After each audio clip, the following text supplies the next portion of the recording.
Assalamu alaikum wa rahmatullahi wa barakatuh. Alhamdulillah, alhamdulillah hamdan kathira. Wassalatu wassalamu ala Rasulullah wa ala alihi wa sahbihi ajma'in. Ashhadu an la ilaha illallah wahdahu la sharika lah. Wa ashhadu anna Muhammadan abduhu wa rasuluhu wa khataman nabiyyin wa rahmatul lil alamin. Wa da'iyan ila Allah bi idnihi wa sirajun munira, amma ba'd. I'm going to tell you tonight about my journey from where I once was as a former Christian youth minister to how I got to where I am now.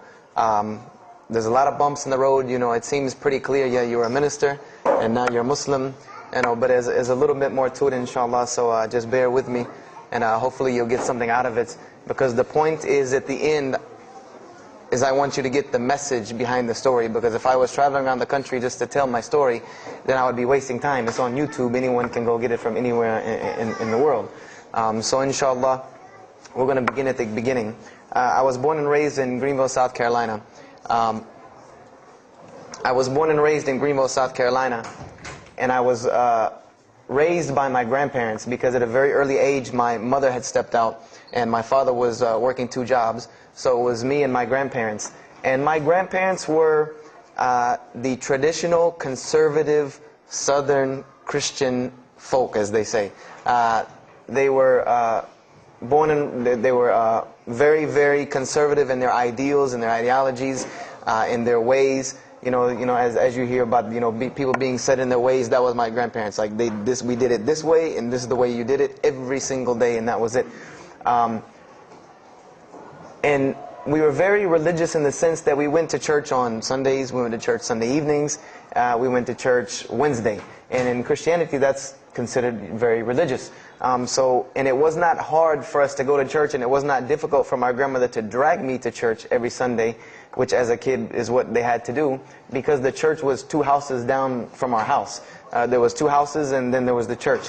So it was not hard for them to drag me every Sunday.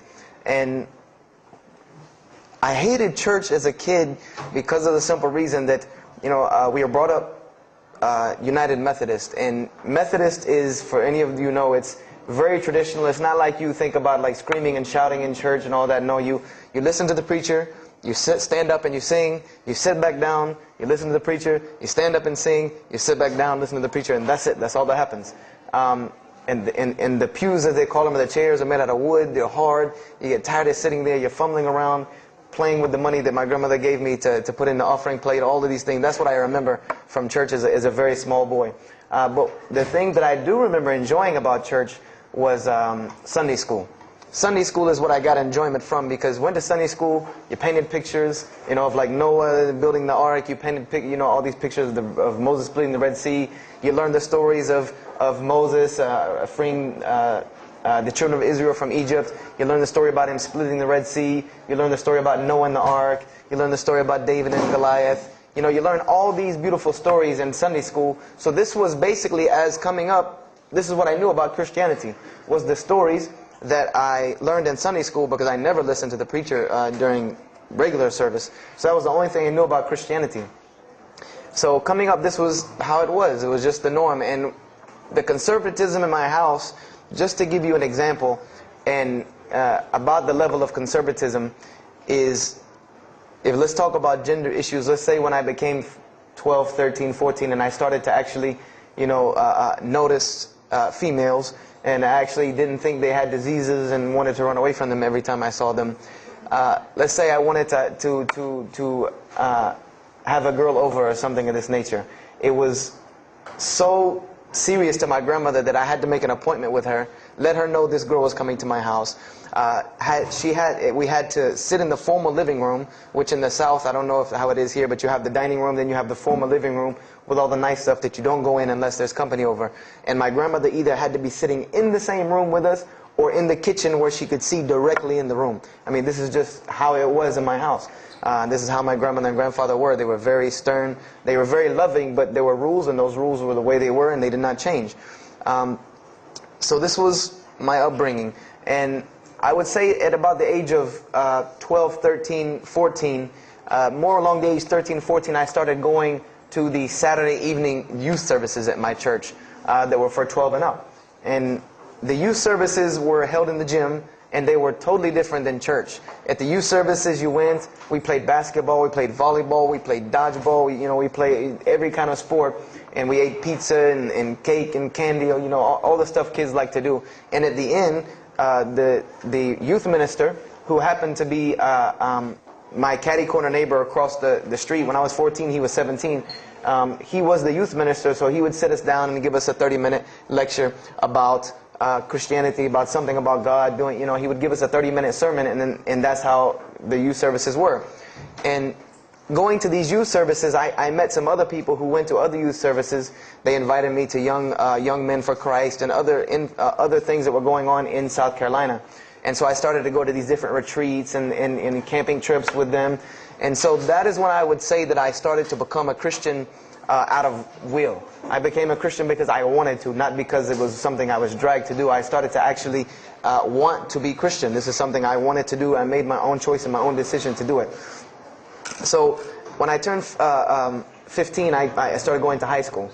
And when I was a freshman in high school, my best friend, who was the youth minister, was a senior in high school. And I remember we had a very close bond because I had not had my license yet, so I used to ride with him to school every day.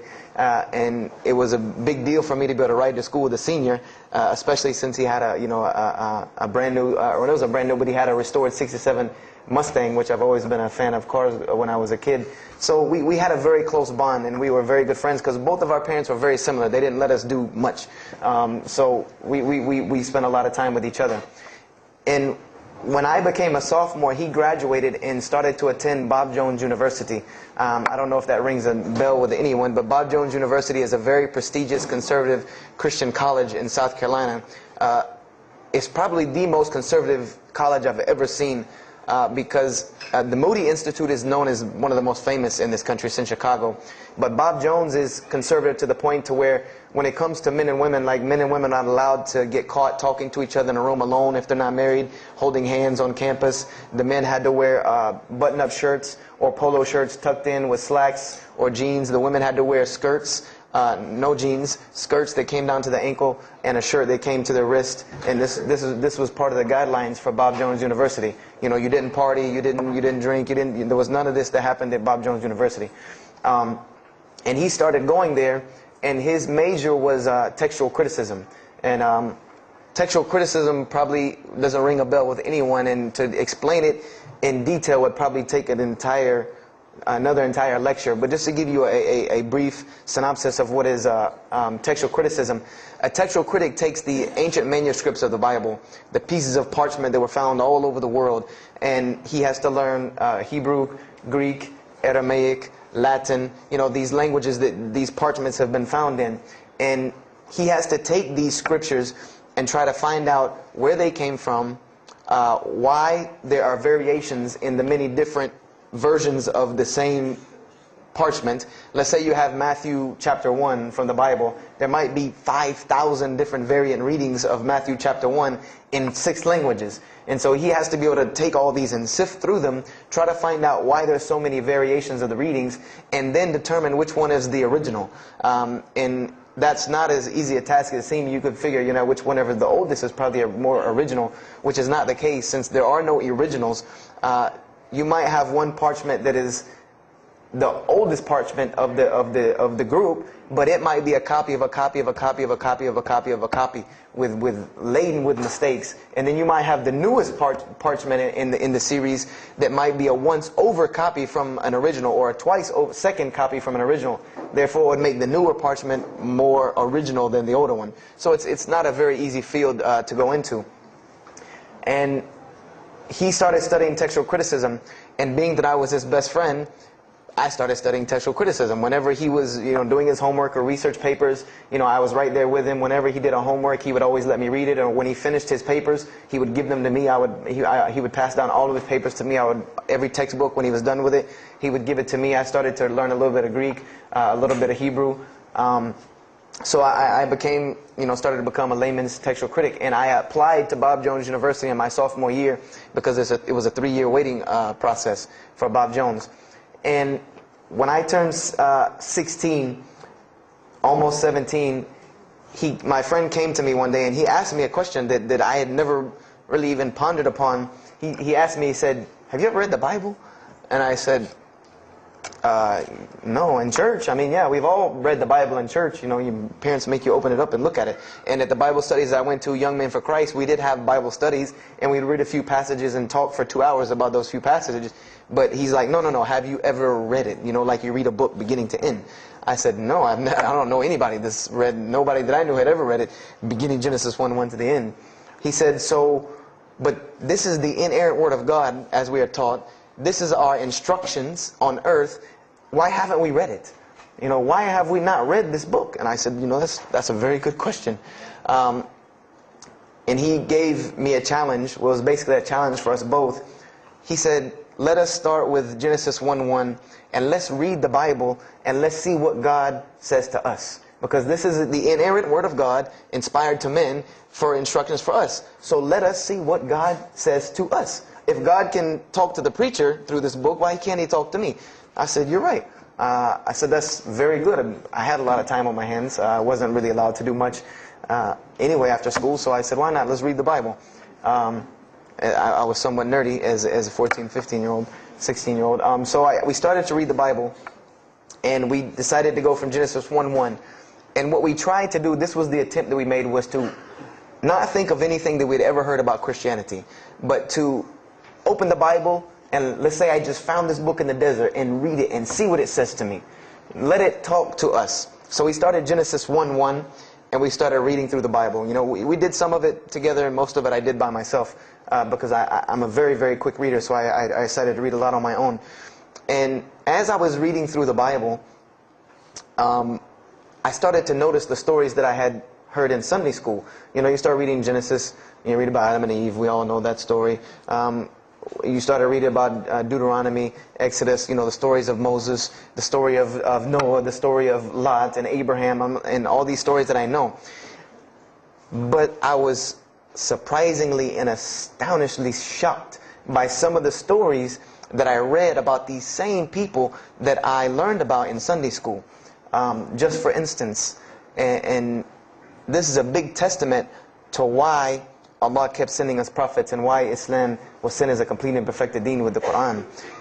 If you read about Noah in the Bible, there is the story about Noah saving humanity from the flood with an ark and all of that. There is this in the Bible. There's another aspect to the story of Noah that not many people know about unless they actually take time to open a Bible. This will not be preached from any pulpit anywhere. Is that the Bible says that Noah was an alcoholic. This is the Bible's portrayal of Noah, or Nuh alayhi salam, that he was an alcoholic, that he was a drunkard. This is the word used in the Bible, that he was a man given to alcohol. And I'm a psychology major, and my field of specialty is mental illnesses, and alcoholism is one of those, is a mental illness. And I know from seeing alcoholism's effect on one of my close friends' parents, I know that someone who is truly addicted to alcohol, and if Noah lived for so long addicted to alcohol, he was seriously addicted to alcohol. It is hard for someone addicted to alcohol to hold down a 9-to-5 job working at McDonald's flipping hamburgers, much less construct an ark to save humanity from a flood that's never happened. So that stopped me for a moment in my tracks, and I said, Noah was an alcoholic. You know, and it bothered me for a minute, because I said, you know, things started popping in my mind like, if Noah was a drunkard, how did he know God was talking to him? Because, you know, I've seen some people, they're alcoholics, you know, you were just asleep in my dog's food bowl the other night, drooling, and now you're telling me you were talking to God last night. You know, you know, to rationally, that would not make sense to me. That's like, you know, an alcoholic on the street coming to you and tell you God's talking to him. You know, he has no, this would give this man no validity. This man has no validity with anyone. So I didn't pay it too much attention. It caught me, but I said, you know what, I'm going to keep going, because there's one thing that you don't do in Christianity, and I'll tell you what it is in a minute when I started doing it. Then I came across the story of Lot, or Lut alayhi salam. And we all know the story of Sodom and Gomorrah in these stories, but there's another very twisted story in the Bible about Lot and his daughters. There's a story of Lot and his daughters in the Bible that says his daughters got him drunk one night and seduced him and committed incest with him. A'udhu billah. This is the Bible. This is one of the Bible portrayals of the prophets of God. The person who saved his family from Sodom and Gomorrah. This is the story that is in the Bible. So I'm catching myself again like, oh, this is becoming a really bad habit that I'm seeing. This is becoming a bad recurrence that I'm seeing over and over again in this Bible. So, after that I started, speeding through some of the other mumbo jumbo to get to more of these prophet stories. And I got to the story, there are others, and there are some stories in the Bible that are not PG rated, period. They're not rated for talking anywhere. You would need an 18 and up ID card to be able for me to even tell you these stories. So the one that intrigued me, that caught my attention the most, was of my most beloved story in the Bible, and that was of David and Goliath. That was my most intriguing story to me, because not only was, it said that in the Bible that David was a very small man and Goliath was a very big man, and that was appealing to me because I've always been very short, and as a kid I was really short. So, I said this was a very beautiful story to me, just in its prose and in its concept of overcoming. And so I started to read about David. And there are very beautiful stories about David in the Bible. There are indeed. But there is one story about David in the Bible that shocked me to my core. And it's a story about three people. There's three people in this drama: David, Bathsheba, and Uriah. And it says that David saw this woman named Bathsheba. And she was one of the most beautiful women of her time. And she happened to be married to one of the commanders of his army named Uriah. But David on this day decided that he was not able to resist his temptation to be with this woman Bathsheba, so he did. And he committed adultery with her. And knowing that he did this, the way that he decided to cover it up was he sent a letter to the generals of his army saying that when the battle was fierce, for everyone to pull back and abandon Uriah so that he would be killed, and when he dies then he could have Bathsheba, no harm, no foul. So David went from being the slayer of Goliath, the hero from man, to an adulterer, a plotter, and a murderer. And so this is when I really caught myself and said, hold on now. Something's wrong here. Something's got to give. I said, because to me, God's prophets in my mind were people of example. People who I could follow as an example, someone who was supposed to be the best of us, so that we could follow them and emulate them.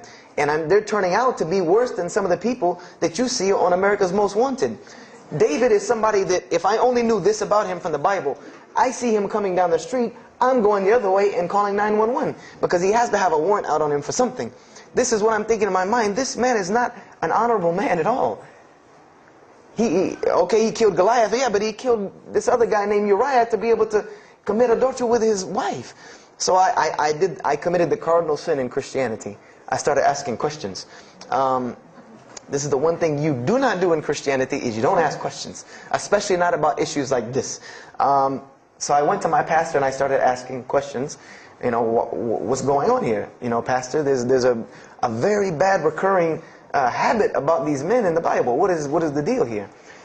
And I remember he told me the same thing that almost every pastor or every evangelist or anyone I talked to about this, same answer, almost like it was programmed. They would put their hand on my shoulder and say, Brother Joshua, don't let a little bit of knowledge wreck your faith, because you're not justified by knowledge, you're justified by faith. And they would quote me verses like, lean not on understanding, Paul's, we're justified by faith in Jesus Christ. They would quote this whole line of thing to me like it was already pre-programmed, that they programmed in pastor school that people are going to ask you questions and here's the answer. So I said to myself, I don't know, Pastor, this just seems kind of odd. He said, let me tell you something. What you're reading is the Old Testament referring to God's covenant with the children of Israel. And they were a different people, a very stubborn, crazy people. So why don't you move on to the New Testament? In the New Testament, you'll find the new covenant they were under with Jesus Christ, and I promise you things will change and be better. I said, okay, perfect.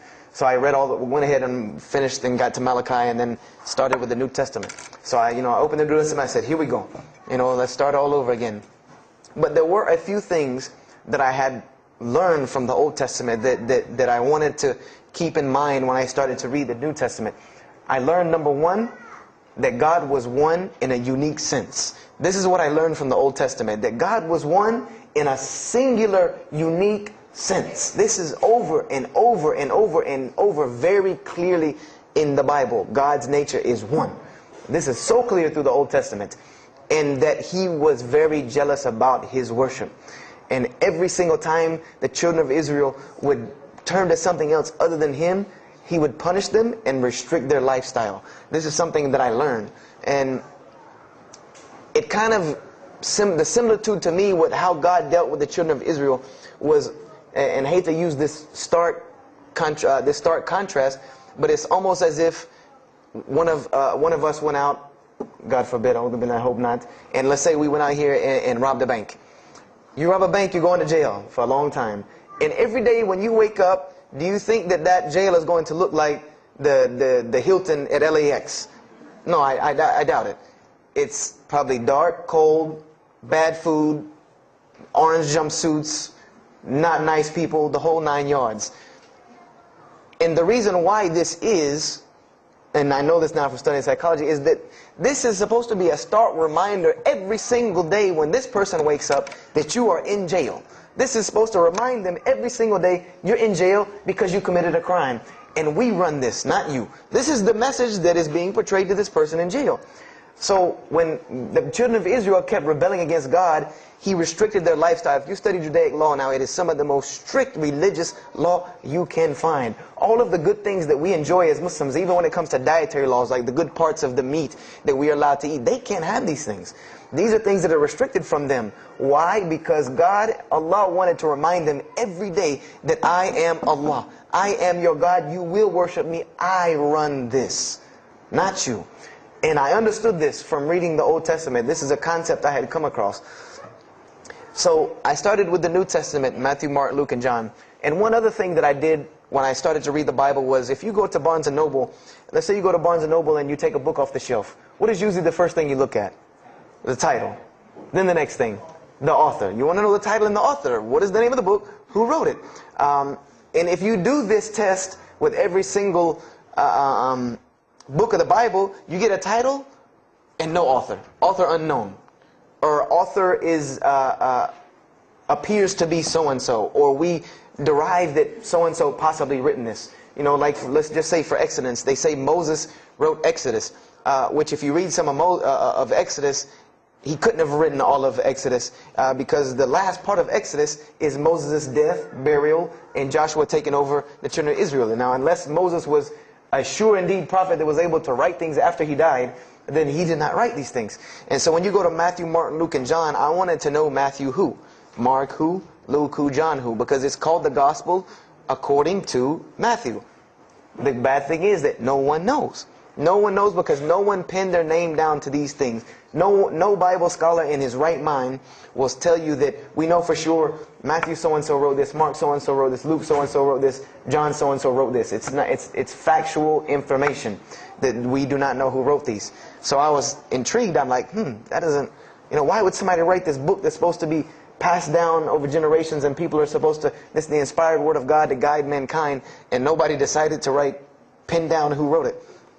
But anyway, I started to read it, and I started to notice things about the teachings of Jesus Christ. And they were not what I had learned in church. When Jesus spoke, He spoke of the nature of God. And when He spoke of the nature of God, it was the same nature of God that I found in the Old Testament. Jesus said many times that God is one. God is unique. He would even quote from the Hebrew Scriptures. Hear, O Israel, the Lord your God is but one. When He was asked, what is the greatest commandment? Or He was asked the greatest commandment. He said the greatest commandment, and every Muslim should understand these two concepts. This should be nothing new to you. The greatest commandment is to love the Lord your God with all your heart, with all your might, with all your strength, and then to love your neighbor as you love yourself. He said the rest hang on these two, which we know in Islam we have rights of the Creator and rights of the creation. So this was the concept that He was teaching. And he even said in 1 John 5:17, and this was more clear to me than anything else can be, this is life eternal, that they may know you, the only true God, and Jesus Christ, whom you have sent. And when you look at that in the Greek and the Aramaic, it is almost exactly to a T of La ilaha illallah Muhammadur Rasulullah. Now that I know Arabic and have understood that, very same similar statements. Yes, indeed, there were some implicit statements about that you could implicitly, if you took them and separated them from everything else, you could maybe derive that Jesus was trying to claim some divinity or something for himself. But I also know from doing psychology, and I did a little bit of law too, that an implicit statement cannot override an explicit statement. An explicit statement always takes precedence. So if Jesus said God is one, and he anagorically may have alluded to God being more than one, then the clear statement overrides that each and every single time. So this is what I found through the New Testament. And I also found that Jesus taught salvation. But his salvation that he taught was obeying God and following the commandments. This was his mode of salvation. One man asked him, "Good master, tell me how I can inherit the eternal life." He said, "Follow the commandments." Follow the commandments. He even, in Matthew, was so sincere about it. He said, "Whosoever shall follow the least of these commandments and teach men to do so shall be called the greatest in the kingdom of heaven. But whosoever shall break the least of these commandments and teach men to do so shall be called the least in the kingdom of heaven." So this I understood very clearly, that Jesus taught the same nature of God that was in the Old Testament. He taught that the salvation lied in worshiping God and following the commandments. This I understood. Matthew, Mark, Luke, and John were very clear about this. There were other things, the only begotten Son, but these things were not in red letter, so I did not give them as much weight as what I did to the actual words that Jesus Christ was saying out of his own mouth. So I read Matthew, Mark, Luke, and John. All of it was saying the same to me. I said, I was thinking to myself, this is not what I was taught about Christianity. You're taught that God is 1 in 3, 3 in 1. 1 equals 3. Father, Son, Holy Spirit. Jesus died on your cross to forgive your sin. And there was another thing that I noticed from the Old Testament, and this is a beautiful lesson to Muslims, because you're asked this all the time, especially when it comes to dawah. And I never put 2 and 2 together until I learned Islam and then read the Bible one more time. Is I wanted to know why the Jews wanted to crucify Jesus so bad. Why so bad? They could have just mobbed him anywhere and killed him on the street. It's not like he had clans like the Arabs that would have come and backed him up. I said, why didn't they just kill him? Why were they so strict and sincere to tell Pontius Pilate, you got to kill him and you need to sanction it. We can't do it, but you need to sanction it to kill him. And now I understand it, was that Jesus had a mission, and that mission was to share God with the world. And Paul even kind of tells on himself in his book of Galatians as to why Jesus was meant to be crucified, or the Jews wanted to crucify him. Paul said that the crucifixion is the stumbling block for the Jews. And he explained in Galatians that Jesus Christ, and this is how he tried to roundabout explain it, was cursed for us, to remove us from the curse of Allah by taking this curse upon us. For it is written, and he quoted the Old Testament, everything that hangeth on a tree is cursed. So I went back and studied the Old Testament and Judaic law, and I realized that people who were crucified, that was considered a curse upon them. You had to do something pretty serious to get crucifixion, because it was considered a curse from God. It was part of their law that when someone is crucified, that person is cursed. So wherever they buried these criminals, like in the graveyards in Israel, in Jerusalem, in Palestine, where they buried these criminals that were crucified, this was considered cursed ground. This was considered ground that you didn't go on, and you did nothing here, because these people are cursed by God. So I started to put 2 and 2 together. That it's not that they wanted to kill Jesus, because they could have just killed him. They wanted to disprove who he was. This was their point, was to disprove who this man was. He said he's the Messiah. They wanted to disprove it, and they knew if you can crucify Jesus, he can't be the Messiah. He cannot be our Messiah if you can crucify him. And even if he is, if we can still force our crucifixion on him, then that'll detriment his message. So they understood this and knew this, and this is why they wanted to crucify him. And this is exactly why Allah saved him from it. Because everyone asks you, why did Allah save him from the crucifixion? Because you cannot crucify. That was part of his law that he came to fulfill, that he could not be cursed according to this law. He said, I have come to fulfill the law. To fulfill it. Therefore, he couldn't be cursed according to it.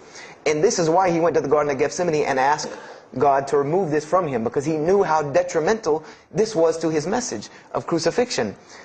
So I began to see all of these things. So I started to read, I got to the book of Acts and started to read the writings of Paul the Apostle. And things went from this to this.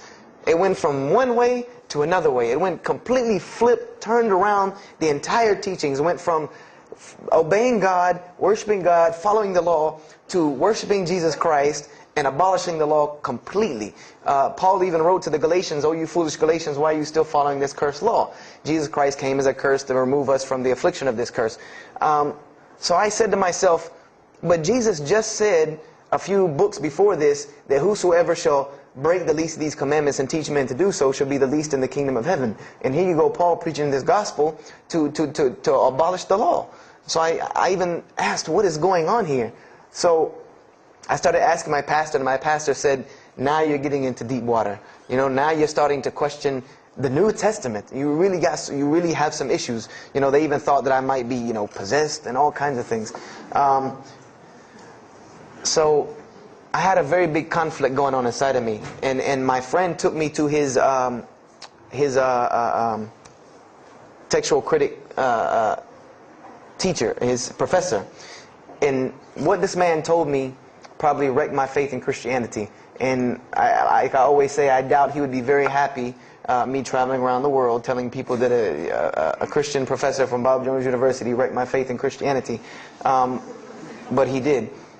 Because what I asked him was, what happened to all these contradictions? You know, in the Old Testament there are many contradictions. If you study Hebrew language, you'll understand that when you read some of the Old Testament or the Torah, that there are some parts of the Torah that you can see is the most beautiful Arabic that you can see. The most beautiful Hebrew that you can see, just like when you read the Quran. It's very beautiful Hebrew. And then 2 chapters later, you'll see Hebrew that looks like a broken 3-year-old who is trying to scribble some Hebrew down. It looks very colloquial, very dialectic. You can tell it's not the same person speaking. So I went and asked him about all this stuff I saw. And he told me, he said, what you have is a book written by men over centuries and centuries and eons and eons. And he says, and this book started as an original that was copied and copied and copied, and somebody added a mistake, and somebody came behind him and corrected that mistake and added 2 of his own. Someone came and copied it and skipped a line and added a line where it wasn't supposed to be. And then someone else came and copied it and took it to his country, and in order for it to fit well with the doctrine they were teaching, he would cross out a dot here or cross out a word here or change a word here so that it would fit with the theological ideas of this part of the world. And he said, and after all these years, you have a book now that is compiled from all of this, written by the hands of men that still have men's fingerprints left on it. And that's what you have. You have an imperfect book that is only perfected through faith. This is exactly what he told me, that this book is perfected through faith. You cannot perfect it textually. It's not a textually perfect book. Those who believe in it by faith. And so I said, here we go again with this faith thing. You know, I said, God gave me a brain for a reason. If He did not want me to use it, He would remove this reason and logic part of my brain out and replace it with more faith. So, you know, and I was of the opinion, you know, as the saying goes, my grandmother didn't raise a fool. I'm no fool. You know, I said, I can't believe in this. You know, I mean, this book I've been taught is the inerrant word of God, and you're just telling me that it's a book of errors that's only perfect through faith. That's like me taking a 1982 Datsun all beat up and saying, if you believe it can be a Mercedes. If you believe. You know, that would make no sense. You can't take a car to the car dealership and say that. No, if you really believe it, if you look at it right, it's a Mercedes. So I said, no, you know, this is a book full of errors. And God's religion is perfect.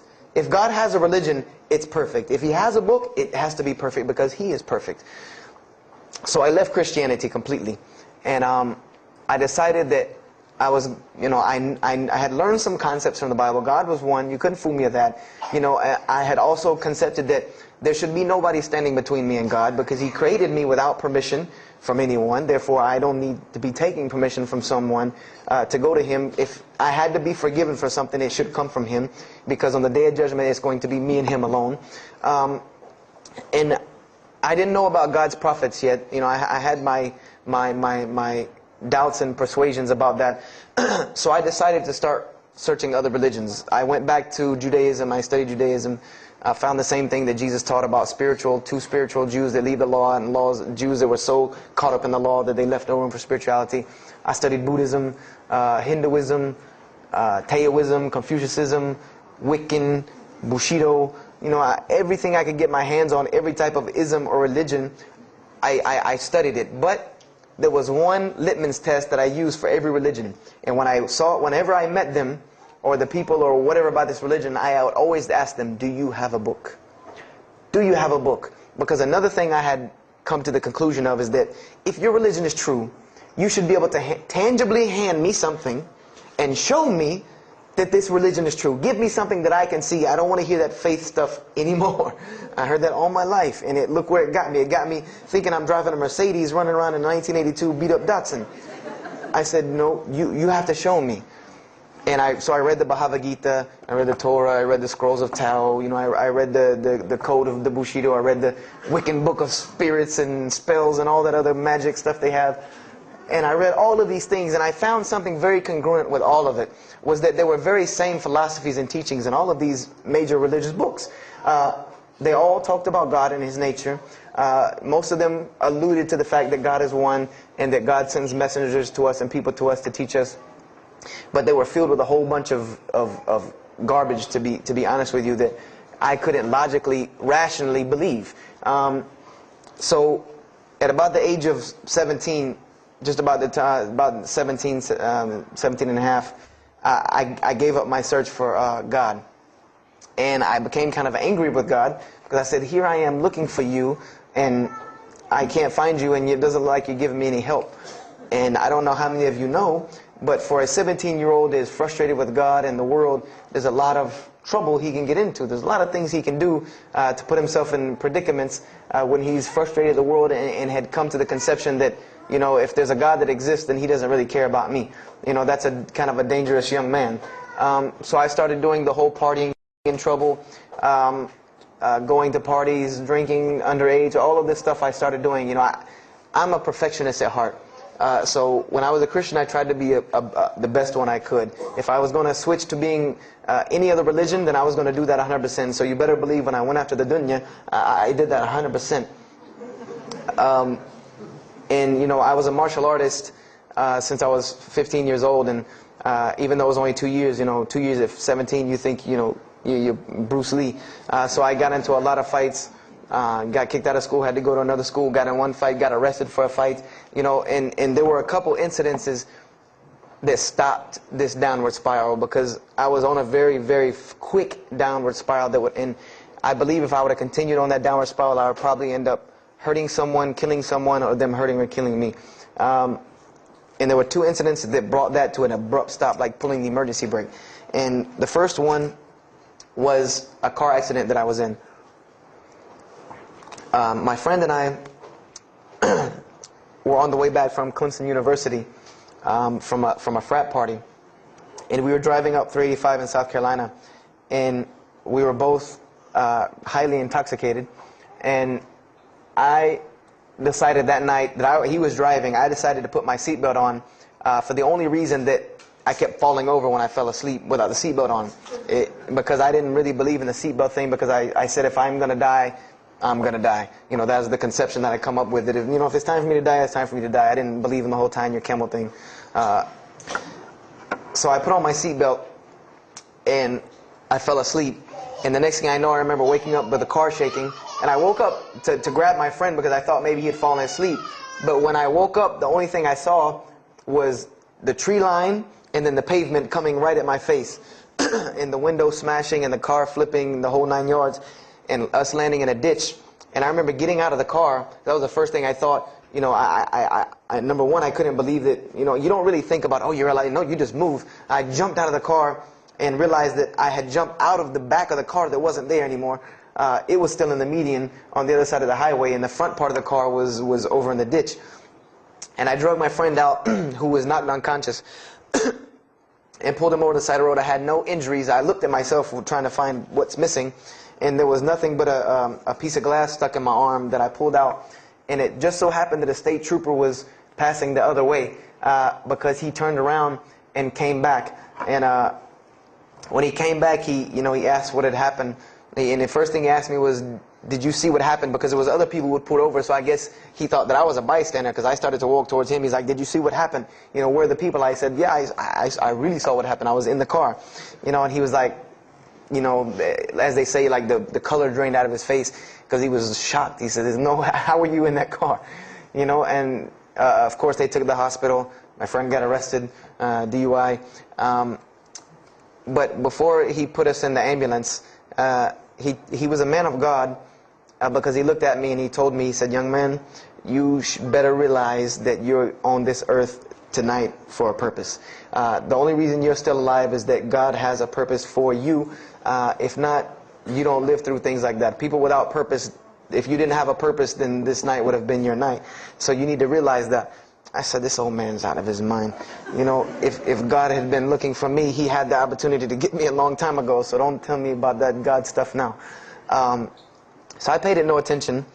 And about a month later, 3-4 weeks later, my friend and I, same two, he's on crutches still, we decided to go to New York City. We decided to just take off, drive to New York City. We didn't tell our parents where we were going. I said I was sleeping in his house. He said he was sleeping in my house for the weekend. So we drove to New York. And in New York, I remember going to the ATM to get some money. And in New York, they have these ATMs where you have to go in the little glass room to get your money at ATM. I don't know if they have that here or if any of you have been to New York. Now, alhamdulillah, you have to put your bank card in to go in there. But in '97, it was not like this. You went in, and it was almost like the game Mousetrap, because you go in, take out your money, criminal comes right in behind you.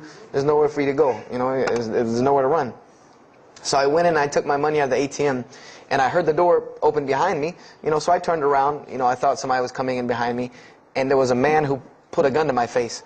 And he must have really, really, really, really needed this money, because he didn't ask me anything. He didn't say a single word. I just remember looking at the gun in my face and him pulling the trigger. And it was a revolver.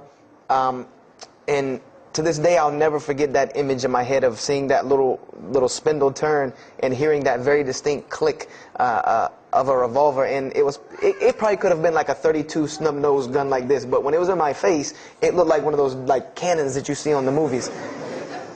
And I remember when he pulled the trigger, I didn't think anything. You don't think anything. It just blank. You just go into this like shock of blankness. And then a couple seconds later, thankfully I had been doing martial arts.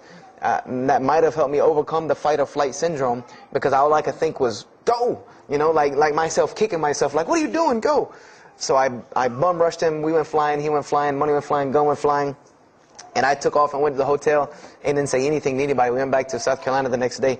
And I didn't say anything because we weren't supposed to be in New York. My grandfather would have killed me.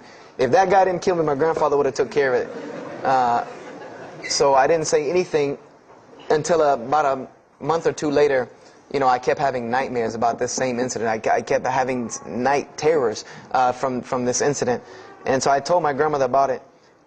And she told me the same thing that the officer had told me. She said, you know, you have to realize that God has a purpose for your life. You're here for a reason. People don't go through the things that you've been through and still walking on this earth without a reason, and you're pushing the limit. This is what she told me. You're pushing the limit, really. God has something for you, and He wants you to get it, but you're pushing it. And she didn't tell me to go back to Christianity and study my Bible. The only thing she told me was that God hasn't gone anywhere. You just have not looked in the right place yet. And so I decided to put myself back together. You know, the car wreck, the gun thing, the getting arrested for fighting, like all of that, like really made me stop really quick and think, that I need to get my stuff together. So I became an agnostic, someone who I believed in God with no form of religion. I prayed to God on the floor on my hands and knees, because this is how all the books of God, this is how the Bible, the Torah, the New Testament, the Bhagavad Gita, all of these scriptures that I ever read, they said that this is how the men of God prayed. And it was during this time that I did read one book about Islam in the public library, because I had never heard of Islam ever. But I remember I was looking in the religious section in the library at school, and there was a book about Islam, and or it was in the library, the public library, and I remember it was some title like "Why I'm Not a Muslim" or some, one of these titles that was propagandistic against Islam, but I had no idea. So I just took the book and I read it, and I remember it said that Muslims, M-O-S-L-E-M-S, and any of you knowing Arabic knows that's a very derogatory word. A Muslim is someone who oppresses someone else. That's a very quick sleight of the pen that was used in the past for a very real purpose. It said that Muslims were people who worshipped a moon god named Allah, who lived in a box in the desert in Saudi Arabia, and they were oppressive to women. I remember there was a whole chapter about how they could have 4 wives and as many as they want, actually, because they could marry 2, divorce 1, get 3 more. This whole, and it said that I remember the one thing that really caught my attention was the whole chapter on jihad, where it said that Muslims were allowed to kill non-Muslims at any time, at any place, without discretion, and it was an honorable act, and not only would they go to heaven before it, but they would get 70 virgins on the way. So I closed the book on Islam, put it back on the shelf, and marked off Islam off my little list of religions, and said thanks but no thanks, and if I ever see a Muslim, I am out. And I said I'm pretty safe in Greenville, South Carolina. I had never seen a Muslim ever. So I said, I don't have to worry about running into no Muslims, thank God. So, I started, just worshiping. I tried to just be a good person, pray to God, ask Him for guidance, try to be a genuinely good person. And I remember what changed is when I met a Muslim. I met a Muslim who I had met a couple of times at school. We had went to school together, and I knew him, but I never knew that he was Muslim. And there's a couple of reasons why I never known he was Muslim. Because he was an African American, number one, and the book said that Muslims were Arabs. And number two, I didn't know, I thought Muslims ran around, marrying as many women as they want and killing non-Muslims. I didn't know that they could also be part-time drug dealers. So I never knew that this guy was Muslim. I didn't put 2 and 2 together. So we were at his house one day, and me and my other friend, the one that I got into a lot of trouble with, I'm trying to keep him out of trouble now. We were at his house, and we were debating something about religion. I forget what even the topic was, but you had 2 teenagers thinking they know everything. And I was trying to explain something to him about the Bible. And that guy came in and was listening. He said, "Have you ever heard of Islam?" I said, "Yes, I've heard all about Islam." He was like, "Okay, so what do you think of it?" I said, "What do you mean what I think of it? That's probably the worst religion I've ever seen on the face of the planet." He's like, "Why?" And he's like, "But I'm a Muslim." I was like, "Man, stop playing." You're an African American. He's like, "So?" I'm like, "The book said you guys were Arab. All the Muslims were Arabs." He was like, "What else did you read in the book?" And I told him. He was like, "Man, what in the, what have you been reading?" He's like, "You need to go to the mosque for Jummah." He's like, he told me, he said, "I'm not a good Muslim." This is what he said to me. He said, "I'm not a good Muslim. I'm not even going to try to front and say I'm a good Muslim."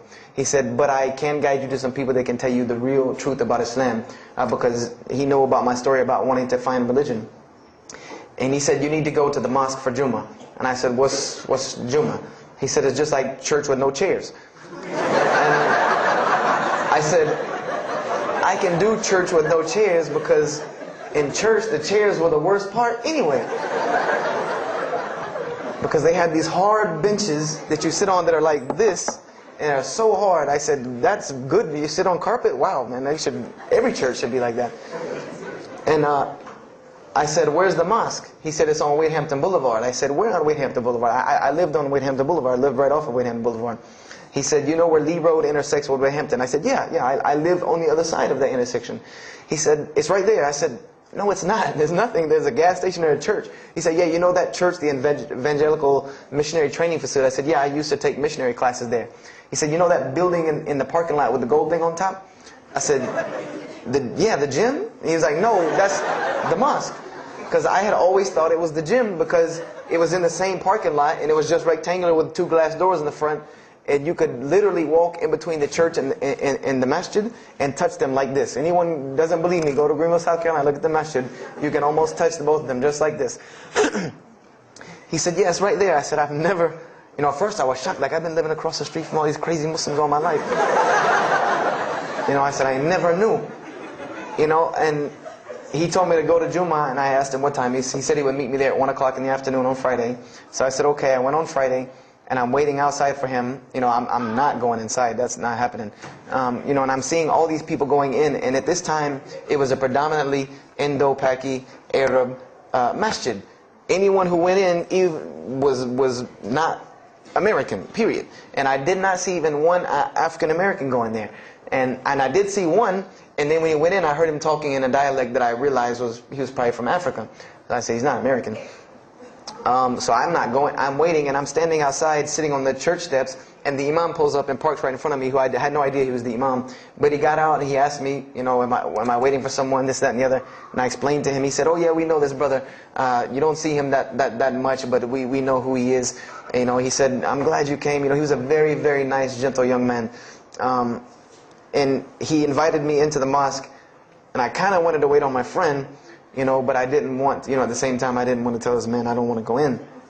So I went in, and they put me in the back and gave me a chair anyway.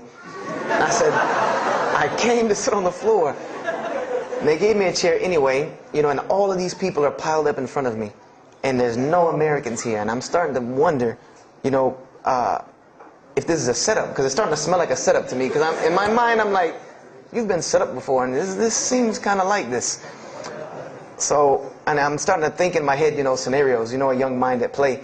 I said, this other guy, my friend, he probably was in the same situation like me, and he probably made a deal with them to get out, as long as he brought other Americans and tricked them into coming to the mosque, so they could do their jihad after Jummah and get their 70 virgins.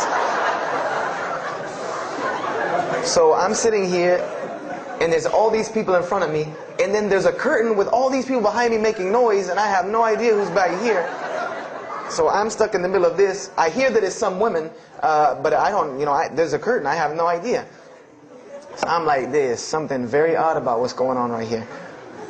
I'm like, just let me make it. I'm starting to look for the exit. I'm like, calculating how many people are between me and the exit. I know some martial arts, so I said I might hit a couple of them, and I'm out. And then the Imam came, and I just now realized that he was the Imam because he got up on the minbar, and they started to call the adhan.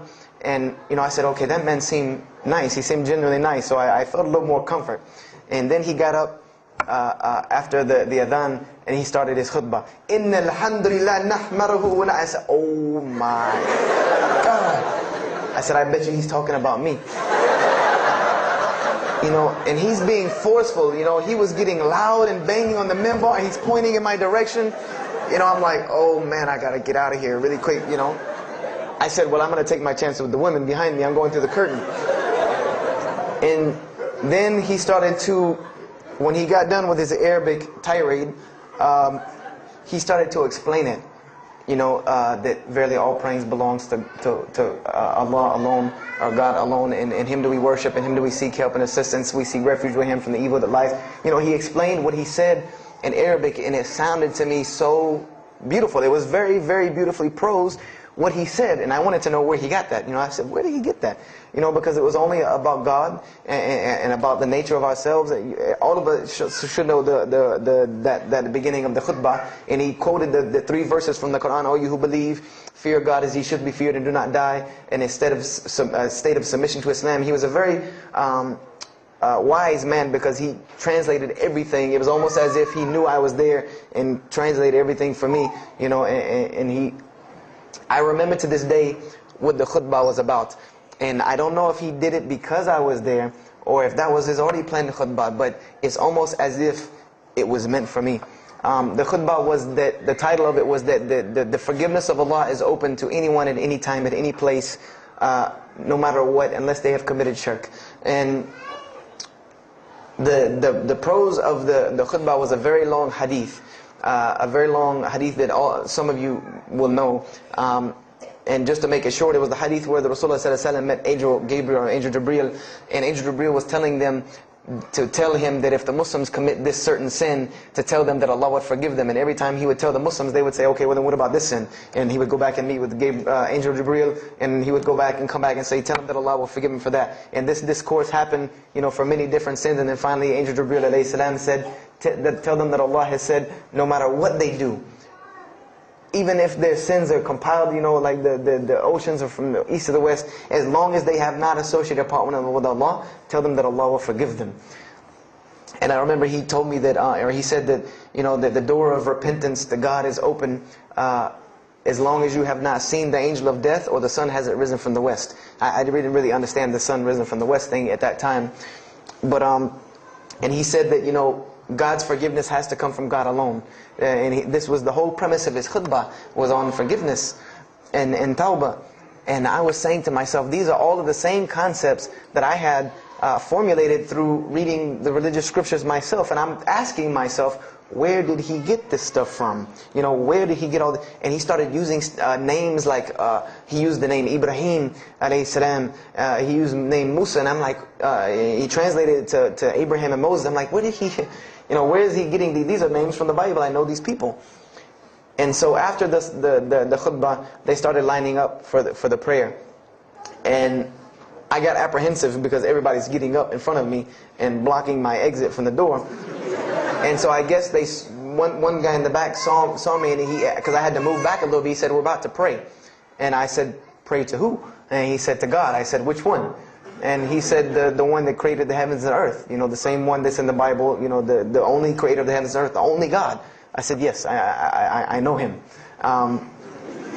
And so the Imam started to pray, and when he recited the Quran, I know it sounded very intriguing. I had no idea what it was.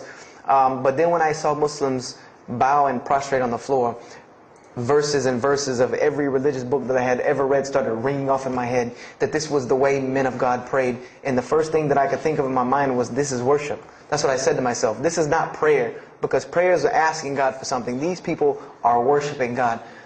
So I said to myself that you've written this religion off way too easily. I thought I was a much more open-minded person than that, and I was ashamed of myself that I had written it off with just one little book. I had put all these studies into the other religions. I read this one thing about Islam and was done.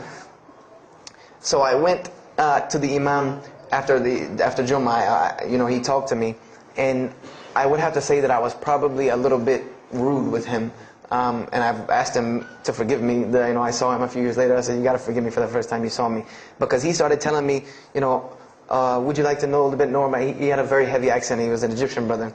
Would you like to know a little bit more about Islam? He tried to give me some pamphlets. I said, no. I don't want any of this right here. I said, do you have a book? This is what I wanted to know. Do you have a book? Can you give me? He said, yes, we have a book. I said, it's called the Quran. I said, can I read it? Is it in English? Can I read it? He said, sure, you can read it. And then he tried to explain it to me a little bit, how it came by. I said, nah, just give me the book, because the book should speak for itself. So I took the Quran home, and on Friday night I started to read it, because this is a book I had never seen before. And I was very interested. So I went home and I opened the Quran, and I read the Fatiha. It seemed to me kind of like the Lord's Prayer. It was a little similar to what I found in the Bible. But then I started to read Surah Al-Baqarah. I started to read Surah Al-Imran. And I started to see names that I had seen before. I started to see names like Abraham, Moses, David, Jesus, Yahya, John the Baptist, Zechariah, Mary. And I said, I know all of these names, but there was something different about these people in this book. The prophets that I found in the Bible were people that were deplorable, of not very good character. These same men in the Quran were someone who were at the highest echelon of moral character and moral fiber. They were someone that was an example to be followed because they lived the message that they preached. Therefore, they were able to be followed and emulated. So, I read all of these chapters and I read the story of Jesus, peace be upon him. Because when I saw the name Jesus first, that really intrigued me. I wanted to see, what does this book have to say about Jesus? And I read the story in Ali Imran, and I read the story in Surah Maryam. And it was more beautiful than anything I had ever read in the New Testament, or any nativity story that I had ever heard. It was more beautiful than that, times 10. I remember the only thing that I could capture my mind was the miracle of how, because in the Bible you never really figure out the conflict of how Mary gets over this finger pointing at her about her coming with a baby and she's not married. There's no real end to that. There's no real defense for her from this in the New Testament. But the Quran is so explicit and so clear that Jesus' first miracle was to speak from the womb, to speak as a baby and defend the honor of his mother. Something that you cannot deny. Something that you cannot deny about her, who Mary was, when you have this baby speaking on her behalf. So, I would say I read the Quran entirely in 3 days. But that first night, after I had made it through Surah Al-Imran, my heart was already given to this book. I didn't know what it meant to be a Muslim. I didn't know how to be a Muslim. I didn't even know what that meant. But I knew that whoever it was that followed this book, I wanted to be like these people. I wanted to be like the people that I read about in this book. These were people I could follow. These were prophets. This was a book of guidance. And this was something that the book is calling and appealing to me. That if you don't believe in this book, you never see that. I've never seen this in any other scripture. The direct challenges that are in the Quran, that if you don't believe this book is true, put it to the test. Put it to the test. And this was something that was so astounding to me, that God is telling you over and over again, if you don't believe this is the truth, test it. Bring me something else like it. Test it. Put it to test. If it was written, if there was more than, all of the analogies about God, everything was so logical, so rational, so reasonable in my mind, that it was like 2 + 2 = 4, and that was it. There was no 1 + 1 + 1 = 3, egg, yolk, water, fight. There was none of that foolishness. The Quran was very direct and very straightforward in its teachings. So I gave my heart to Islam that night in my living room, reading the Quran, and I cried and cried, that I had been looking for the truth all this time, had searched all this way, and it was right across the street from my house. And so I went back on Monday to accept Islam and ask these Muslims where in the world they've been all this time, and I go ready to go in there and do my thing, and I go and the masjid is locked. And because they only came on Fridays and for Isha during that time, and I didn't know. So I said, okay, I guess I have to come back on Friday, because every time I passed by the masjid after that, it was always locked. So I came back on Friday and I took my shahada, and as they say, the rest is history. But I don't travel around the world, and this was in December of 1998. I don't travel around the country and the world telling my story, just for the entertainment value. Even though I've been told it does have some entertainment value, I don't tell it for that person for sure. If that was the only reason, then you could just get it off of YouTube and it was the same exact story. I'm going to finish with this, and I hope you can give me 10 more minutes, inshallah, to tell you why I go around telling my story. I tell my story to let everyone realize that there are millions and millions of people just like me. Just like me in 1998, searching for the truth, can't find a way out. There are millions of people. There are probably millions of people in California, hundreds and thousands, if not millions, right here in in Orange County and Los Angeles in the Southern California area, that want to know the truth, that are tired of hearing the same garbage preached to them over and over again, tired of this shaitan box telling them the same thing over and over again, tired of the world being in the condition that it's in, tired of their life being in the condition it's in. And we as Muslims have the solution to every single one of their problems. And guess where we keep it at? Right here inside the masjid. Right here inside the masjid, we have all of this truth. We have the solution to every problem in the world. You want to solve the world hunger? The problem of world hunger? Islam has the problem. You want to solve the problem of world poverty? Islam has the answer. You want to fix the economic situation of this country? Islam could fix it tomorrow. And this was in an op-ed piece in the Washington Post. In the Washington Post, there was an op-ed piece that the two markets that are falling apart in this country are investments and housing. And there are two people in this market that while the rest are bottoming it out, this market is steadily climbing. It's not getting rich overnight like people want to, but it is continually going up, and that is Islamic financing and Islamic housing markets. These two things are so steady and so strong that economists in DC are trying to figure out how they can take some of these Islamic principles, from these investing and housing firms, and plug them into this system to give it some stability, because they realize that you won't get rich overnight in the Islamic system, but it will be stable. It will be something that will give stability. So they are starting to find out that Islam has the answer and the solution to their problems. But we already know this. We already know this, that we can solve every world problem with Islam, would put an end to it.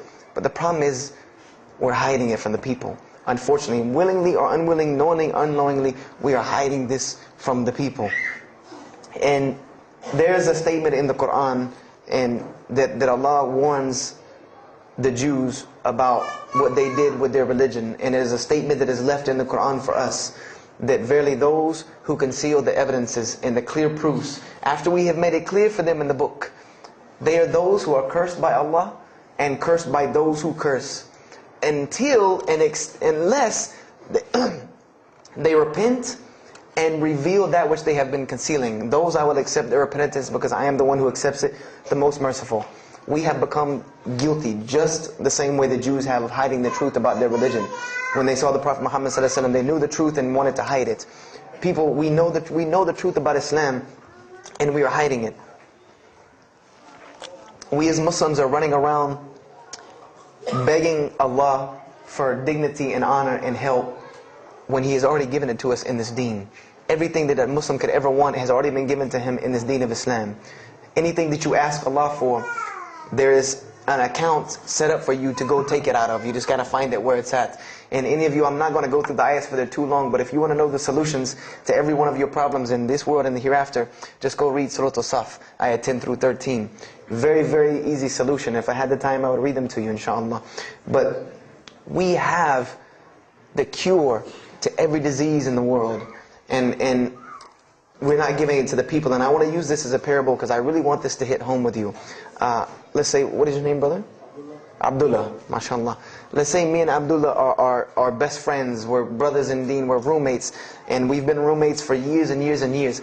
And let's say brother Abdullah has contracts an illness, a disease that is one of the most painful diseases that any human being can ever go through in his life, and it's not something that is going to kill him quick. Let's say this disease is going to suffer and fester with Abdullah and make him not be able to eat, sleep, nothing. He's just miserable all the time. When I come home in the evening, he's rolling around on the floor in pain. And let's say I know him in this condition, and let's say one day I come across the cure for his disease. Someone tells me that if you give this to Abdullah or anyone like him, he will be instantly cured and he will never suffer again. And let's say I take that and put it in my pocket, and I don't give it to Abdullah. Why? Why don't you give it to Abdullah? Well, number one, I'm way too busy. I have 2 jobs, going to school, I have a long commute back and forth, I gotta drive up and down the 405 every day. I don't have time to give Abdullah this medicine, man. If he wants the medicine, he'll go get it himself. I don't have time, I'm really busy. Number 2, I'm not a doctor. I should not be prescribing Abdullah medicine, and I'm not knowledgeable in medicine. He should, if he wants help, he should go see a doctor. I'm not a doctor. Number 3, Abdullah's, please forgive me, but Abdullah's kind of stubborn.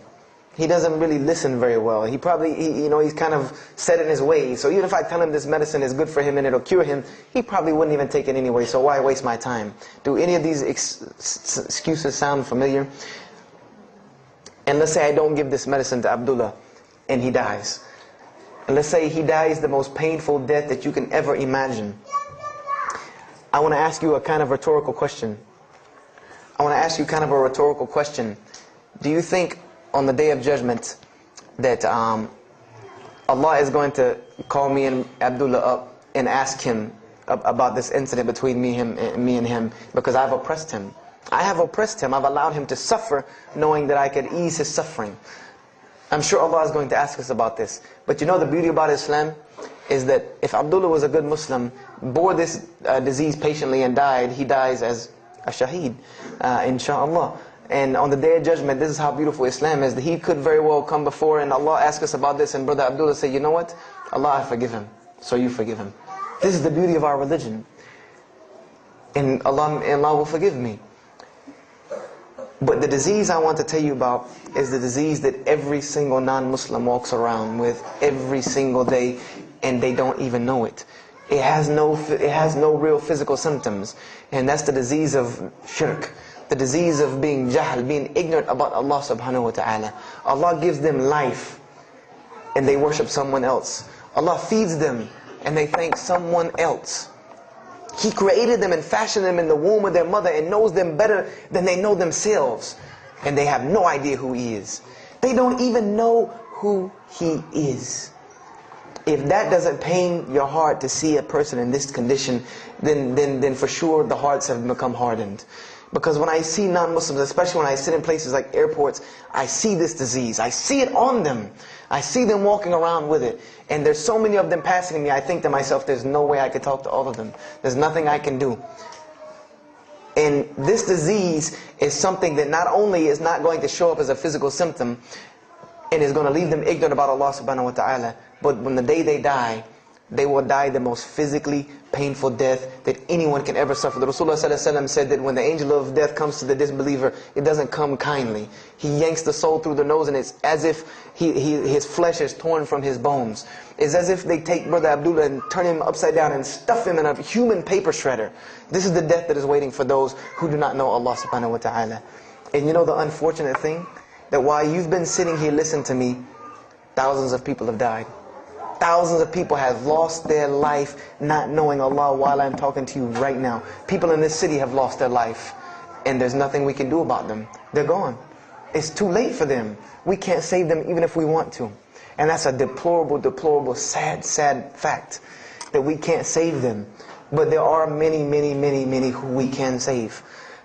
And that all that takes is us taking this light of Islam we have and showing it to the world. There's a statement in the Bible, and I finish with this. Whether Jesus alayhi salam said this or not doesn't matter, because this statement is one of the most profound statements that has been somewhat of a focus for me in my mission of da'wah.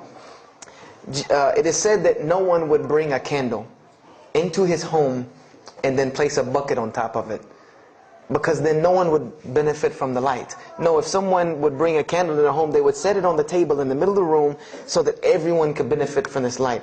And unfortunately, the Muslims of this generation, we are a bunch of candles with buckets on top of it. No one can see our light. No one can see the beauty of Islam in it. Believe me, if you don't see it, believe me, take it from someone who was once standing on the outside looking through the window at that light. It is one of the most beautiful things you can ever lay your eyes on. It is a treasure to be found of treasures. And everyone else can see this, and they will see this if we show it to them. If we allow Islam to be Islam. If we start becoming Muslims, meaning that the best form of da'wah that you can do to this world is very, very simple. It's not complex. It doesn't take a 10-hour workshop, even though some of the details do. But if you want to know the way, the best way to do da'wah is for Muslims to be Muslims. That's it. Study our history. Study the history of Islam. Why was the world conquered by Islam? Not through military campaigns and wars, but through Muslims being Muslims. The most populated Muslim country, Indonesia, was because of Muslims being Muslims. A few Muslims deciding to get up off their behinds and go to another country and live their life as Muslims, not shaving off their deen to be pleasing to those people, but being Muslims. And when the people asked them and inquired, what is it about you backwards Arabs that we've heard all these crazy things about? Now you come out of the desert with pristine moral and character, and you have better ethics and morals than we do. What is it that's happened to you people? And their answer was, La ilaha illallah, Muhammad Rasulullah. That we believe in Allah and He has sent us a man named Muhammad, and we emulate his lifestyle. That's why we're like this. This is what conquered the world for Islam. This is what conquered people's hearts for Islam. Was the truth and the beauty of it, and its simplicity of its message.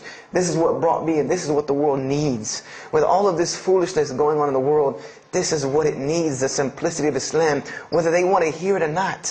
They know it in the bottom of their heart. When you show them the truth, even if they turn away from it, they know it's the right thing. They know it's the truth. And on the Day of Judgment, you can stand before Allah subhanahu wa ta'ala, having washed your hands and saying that I did my job. And I finished just one more thing. I finished with this. If you don't believe this is important, if you don't believe this is one of the most important things you can do as a Muslim,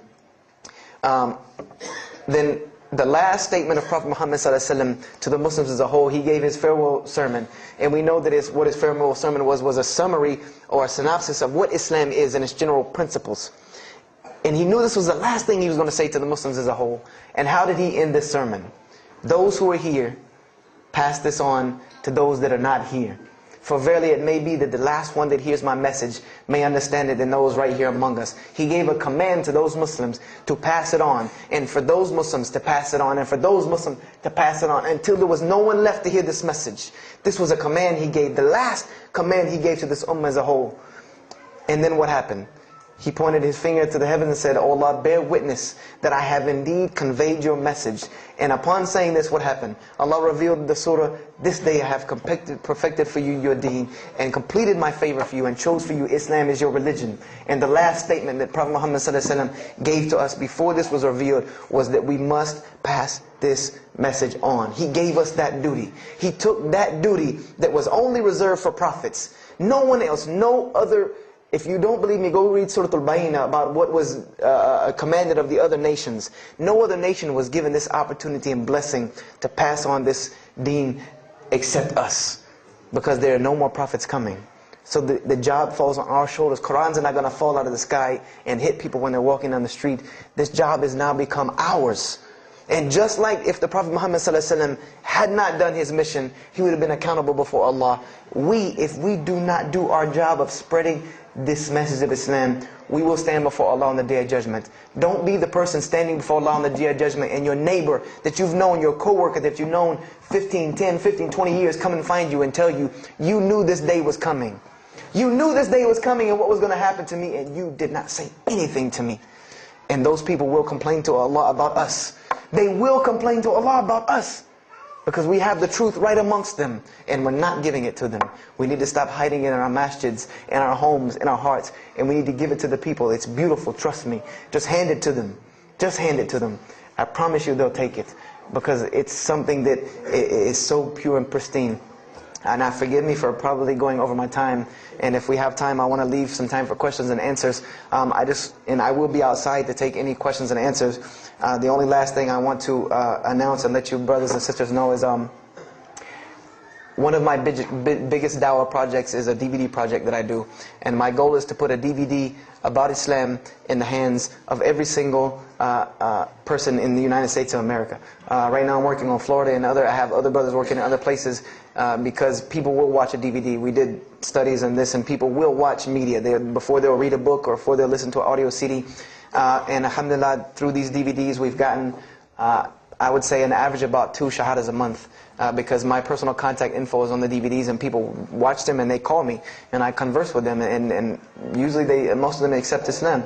I just had a shahada the day before yesterday from Irvine, Texas, from someone who had bought the DVD and given it, a Muslim had bought it, gave it to his friend. His friend hated it or didn't want it, so he gave it to another person, and that person gave it to a co-worker at work who watched it and accepted Islam. So this is one of my biggest projects. And the way this project works is I make 100 DVDs, and I brought 2 of them with me today, and I'm going to explain what they are. The way this project works is I make 100 DVDs, and 75 of them go out to different dawah arenas. And the other 25 I make available for Muslims to purchase for 2 reasons: so that they can be, so that I can buy another 100 to make, and so that you can share in this ajr along with me. Because when you purchase a DVD, that makes another DVD, or you give it to a friend, then you share in this ajr with me. And everyone knows that da'wah is the biggest pyramid system because of the hadith Rasulullah sallallahu alaihi wasallam, that one who calls to guidance gets the same reward as the one guided, without that reward being lost from him. So I made these DVDs available to the Muslims so that you can put a little effort in da'wah and make another 100 inshallah. So I brought 2 today, and they're outside. One of them is called Islam in the Bible, which is basically what I just told you in a PowerPoint format, so that you could see all these verses that I saw, all these things that I read that allowed me to see the truth of Islam very clearly when I saw it, and I coincide them with the Quran so that you could see them. And there's another one the other one's called The True Gospel of Jesus Christ, where I go through the New Testament. Well, first part I think is an interview about me and my story to Islam, and there's some other Q&As on the other DVDs about nature of God and all these different things. But it's a PowerPoint presentation about the New Testament and Jesus Christ, and how you can prove to someone that Jesus Christ taught Islam from the New Testament, from their own book, that they have to agree. They either have to believe it or reject it. And if you believe it, then you have to believe what I'm saying is true about Islam. If you reject it, then this is your book, not mine. So, I try to use these 2 teaching methods, and they also can be given to non-Muslims because they're in a PowerPoint format. They're in a very educated format, and they're available outside for $10 each. So if you could, please don't make me take any of them back home, because they always hassle me about taking 200 DVDs on an airplane anyway. So please come and get them. And if you have any questions, my contact info is on there and everything. If you have any more questions for me, and my website and everything. I thank you for your time, and if anything has been of benefit, know that truly all good comes from Allah subhanahu wa ta'ala. And if anything that I have said is incorrect or hurtful or shameful, know that indeed that comes from my own nafs and my own lack of understanding. أقول هذا واستغفر الله لي ولكم فاستغفروه إنه هو الغفور الرحيم. السلام عليكم ورحمة الله وبركاته.